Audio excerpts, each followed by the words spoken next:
Hi, I'm Vicki Hrabovsky, and I'm a believer in Jesus Christ, and I struggle with alcoholism and codependency. I've been a member of this church for many years, so this is a hard testimony for me to give. As a believer, I believe that this is exactly what God wants me to share. At work, I met someone who flirted with me and made me feel really special and loved. The problem was, he was my boss, and he was 10 years older, and he went against everything that I believed in. Deep down, I knew he was not the person for me, but I fell in love, and within 6 months, we were married. His son, Jason, who was 3 years old and precious, came with my marriage. All went well for a while, but Tom soon came home from work drunk. He had gone out with the guys after work. Once, when he came home, he hit me, and when I confronted him about drinking, I took Jason and I went to my parents' house. He came to get us, and he promised that he would never do it again. And you know what? I believed him. I loved him, and I was sure that I could change him. Soon, I just learned how to avoid him when he was drinking. Most of the time, all went well. I was asked to go to church. I asked him to go to church with me, and he went with me to a non-denominational church. It was great, but it didn't last long. I finished college, and I got a job teaching. Everything would be okay. In January of 1980, Tom got a job in Birmingham, Alabama. I was upset because I had never been away from home, but I loved my husband, and I followed him to Birmingham. I was also 8 months pregnant, so when we moved, I was going to get to be a stay-at-home mom. Tom traveled a lot. We only saw him on weekends, and then he spent a lot of time drinking.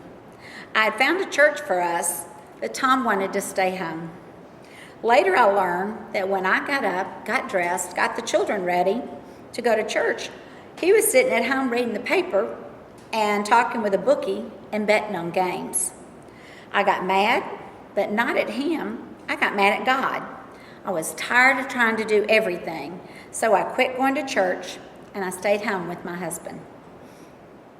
During this time, I began to drink with Tom as we watched the ball games that he had bet on. He was so excited that I would drink with him that he made me very weak bourbon and Diet Cokes. After a period of time, I really began to like them, and I drank with Tom whenever he was home.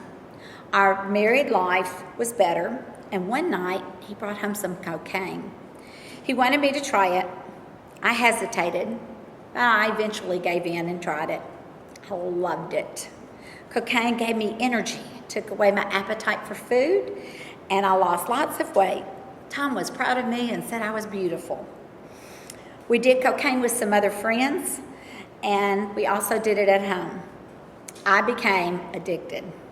Tom would hide it when he went to work, and I would spend my entire day looking for it. Finally, Tom realized that I was addicted, and we quit, cold turkey. I became active at church, but I also had a secret. At night, when I was at home alone, I would drink bourbon and Diet Coke. I knew it was wrong, but I wasn't hurting anyone. I wasn't driving, and I wasn't hurting anyone but myself. Eventually, guilt caught up with me, and I shared my secret with a friend at church. She never criticized me. Instead, she lovingly prayed for me. She listened to me and even gave me a message Bible highlighted with all the reasons that God loved me and why He wanted me to obey Him. I tried to quit. I cut down on the number of drinks. I tried a workbook program about God's love. The problem was I knew all this in my head, but I couldn't quit. So I kept on drinking, and I wore my faithful Christian mask to church every Sunday. I knew that God was indeed in control of my life, and that He loved me, and He had forgiven me for all the things that I had done to disappoint Him. He had a new plan for my life.